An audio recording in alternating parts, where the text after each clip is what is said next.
I wiped my entire laptop's hard drive to install Linux. This wasn't a really crazy decision for me. I have used Linux before and I have installed Linux in the past, so I do know what to expect from installing Linux. And it works pretty well. I thought this was going to be my main operating system and I would never have to think about Windows on that laptop ever again. However, because of this one exam that I had to take, I had to wipe Linux and reinstall Windows. So here is the story of how Linux almost ruined my SAT.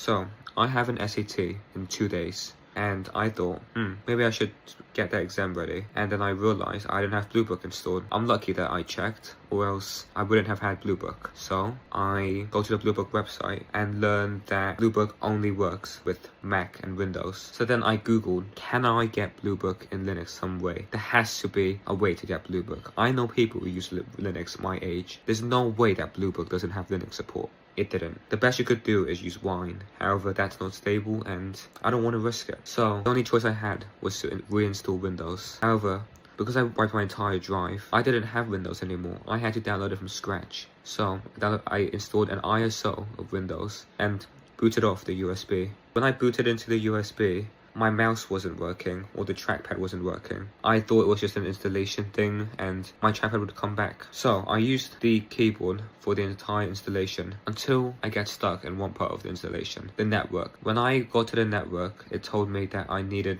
network drivers. That's when I realized that I didn't have any drivers on this thing, which is probably why the trackpad, the touchscreen, and other things are not working properly. I put an exe for the drivers onto a USB stick and plugged it in. However, because I didn't have Windows installed, I wasn't able to execute it. So now I'm stuck. And I went on Google trying to find an alternative to this, and it said that there was a command you can type in the command prompt that would skip that process and you can just install Windows without the internet. So that's what I did, and I booted up onto the desktop, opened File Explorer and installed that driver, and then boom, my internet worked. However, my trackpad still wasn't working. I googled my computer's model and then the trackpad and the drivers, and I installed the drivers, and then boom, it worked.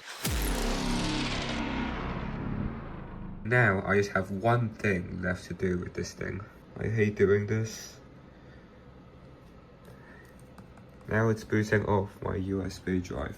I'm kind of worried, it's just a white line over there and... Oh! There's life.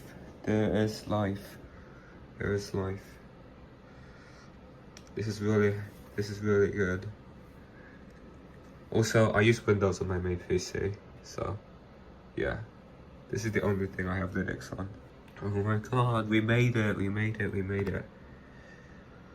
Hopefully I did this correctly. I am using ChatGPT to do the instructions, so and we are installing.